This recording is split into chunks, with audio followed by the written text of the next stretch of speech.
Have you recently begun to feel the creeping anxiety of being replaced by AI?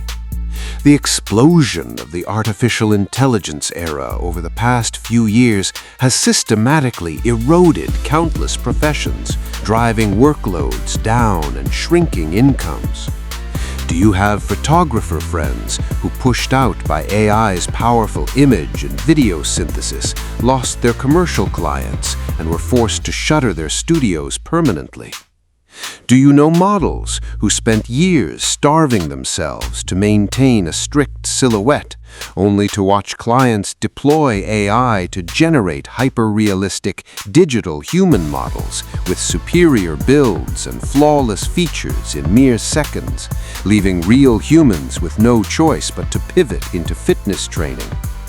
Is the specialized craft you spent over a decade mastering now facing this very same existential dread of automation?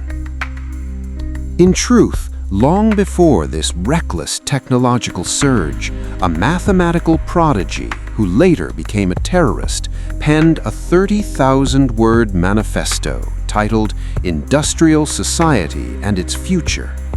He mapped out with terrifying precision his anxiety over humanity being compressed and ultimately superseded by the tech of industrial society. In the year 1996, deep within an isolated forest in Montana, the FBI breached a solitary, primitive cabin, barely 100 square feet, devoid of electricity, lacking running water.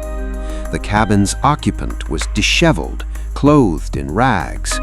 Yet this wild, reclusive man had spent 17 years indoors, utilizing nothing but raw timber and scrap metal to meticulously assemble 16 precision bombs. He dispatched them to aviation executives and tech professors across America, killing 3 and wounding 23. His name was Ted Kaczynski, known to history as the Unabomber, the most elusive domestic terrorist in American history. Through his absurd and tragic life, a mirror is held up to our own contemporary gridlock. In the most extreme, blood-soaked fashion, he posed a riddle that remains unanswered. When modern society morphs into a colossally automated psychic cage, does a soul that refuses to be broken by technology become a prophet saving the world, or a demon slaughtering the innocent? And you, as you are systematically domesticated by the technological architecture day by day, will you close your eyes and submit to the convenience, or will you struggle violently to reclaim the life you actually want? To comprehend this 17-year descent into a war against human civilization, we must return to the very architecture of his soul. Kaczynski, from childhood, exuded a stark, detached coldness that alienated him from the world. To his neighbors and peers, he was never a normal child. While neighborhood children chased each other through the streets, Kaczynski sat entirely alone, watching the machinery of the world operate with an icy gaze far beyond his years. His biological mother later provided a chillingly precise account during investigations. Ted had a kind of barbed wire fence inside his mind that allowed no one to cross.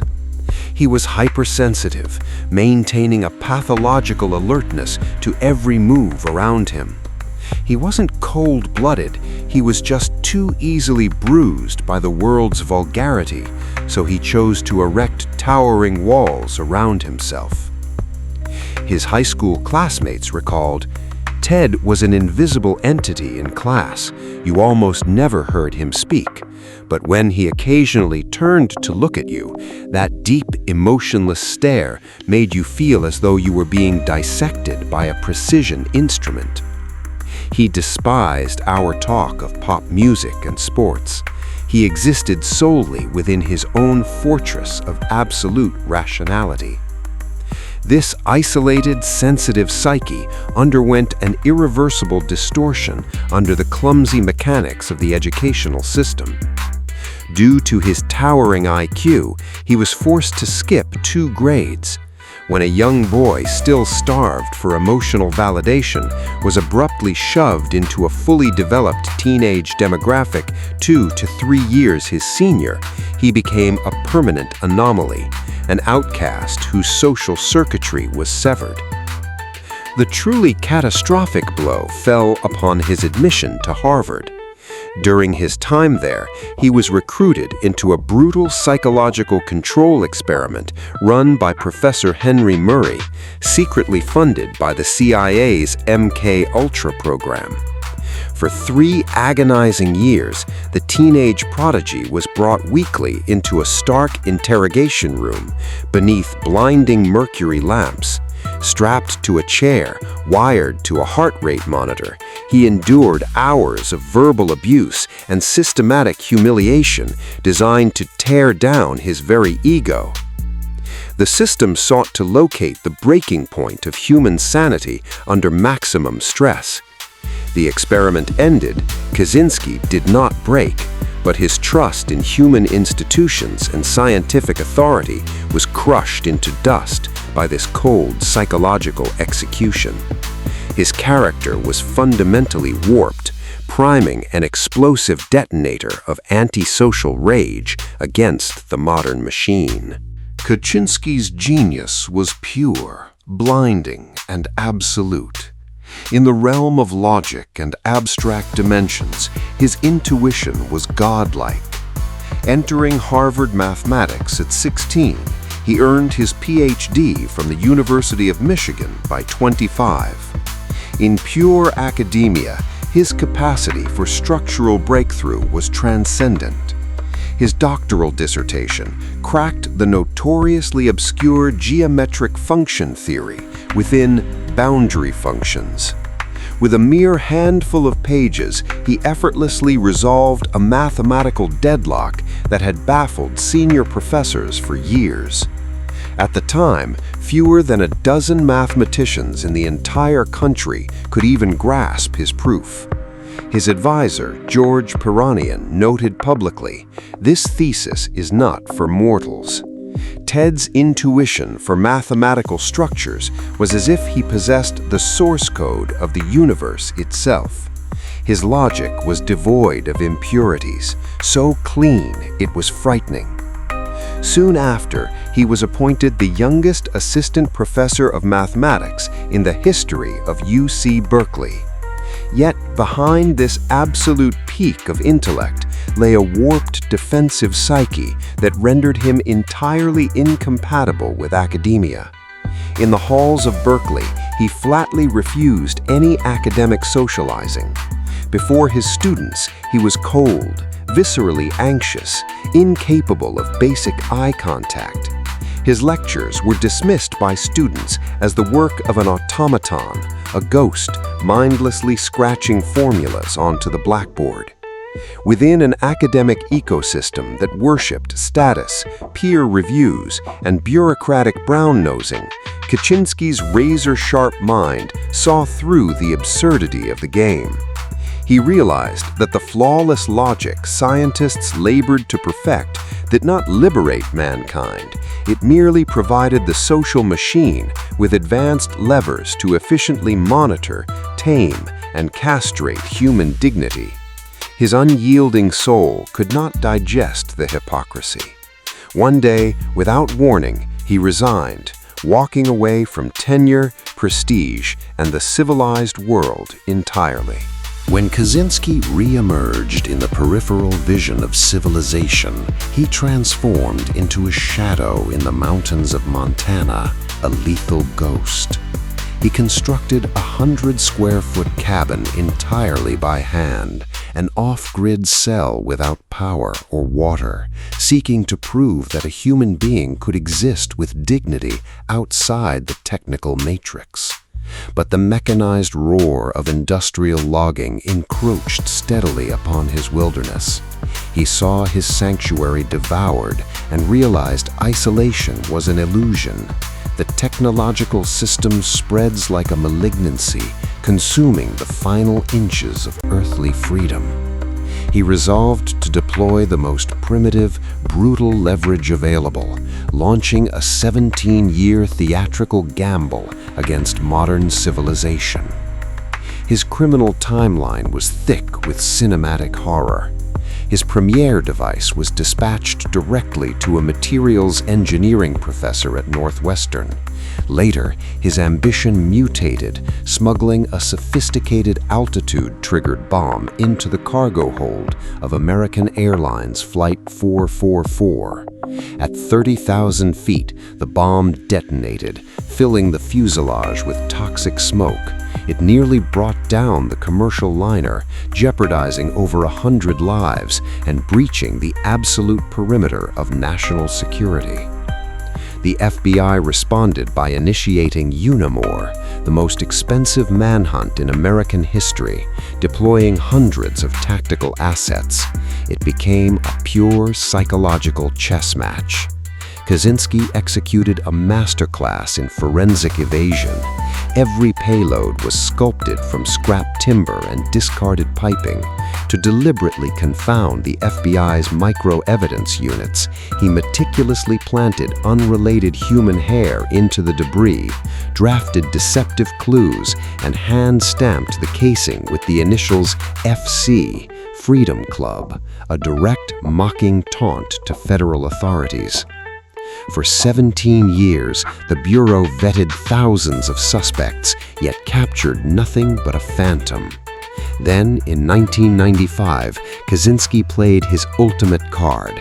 He offered to cease his campaign on one condition, that the New York Times and the Washington Post publish his 30,000-word anti-tech manifesto in its entirety. Yet it was the cold, clinical prose and mathematical precision of this very text that caught the eye of his biological brother, David. This final leak guided tactical teams to the forgotten shack. As agents breached the perimeter, they discovered a fully armed, completed 17th bomb resting quietly beneath his cot. In 1996, Kaczynski stood trial. What followed was an unprecedented clash in legal history. His defense counsel and family attempted to save his neck by filing an insanity plea, labeling him a paranoid schizophrenic. Kaczynski recoiled with absolute fury. Driven by the iron delusion of a martyr, he proclaimed that to accept an insanity diagnosis would strip his anti-tech warning and his entire war for freedom of its intellectual legitimacy, reducing his worldview to the ravings of a madman. He chose to rot in a maximum security cell for life rather than submit to the system's psychiatric labels. Incarcerated in ADX Florence, the absolute concrete tomb of Colorado, his narrative did not fade. It evolved into a bizarre cultural phenomenon. From within that living sepulcher, Kaczynski maintained an astonishing intellectual gravity. He ran a relentless correspondence engine, generating a massive network of letters with thousands of anarchists, eco-radicals, and elite professors worldwide who sought his counsel. He published 2 books behind bars, continuously projecting his anti-machine theology into the outside world. His cell became a conceptual mecca for an entire generation of disaffected youth. Following his death, Western media erupted into a feverish deconstruction of his legacy. From Netflix's hit docuseries, Unbomber in his own words, to the scripted drama Manhunt, Hollywood directors deployed stark close-ups to cross-examine the federal agents who caught him, the brother who betrayed him, and the radical pen pals who kept his flame alive. Online, he transformed into a dark cultural meme. Millions of youth across TikTok and Reddit circulate his text, paralyzed by the realization that 30 years ago he engineered an exact prophecy of how humanity would willingly yield its liberty to digital containment. We arrive back to our inception. Was Ted Kaczynski a depraved victimizer, A hollowed-out casualty of the CIA's MK Ultra, or a lonely seer who looked down the barrel of human history? His decision to execute innocence seals his damnation on the pillar of history, yet his text remains a jagged splinter buried deep in the marrow of civilization. If you were Kaczynski reborn in this era, looking at the absolute dominance of AI, would you alter your thesis on how technology strip-mines human freedom? Leave your analysis below. We will meet at our next crossroad of past lives. See you next time. Hey, still here? Enjoying the despair of your past life, aren't you? Did that past life make you shout WTF inside? If yes, welcome back. You've regained your memory. Trust me, you are so much happier now. Since you survived, support this down-and-out angel. Like and subscribe to keep the updates flowing. It won't send you to heaven, but it lets me stay here with you in hell. See ya.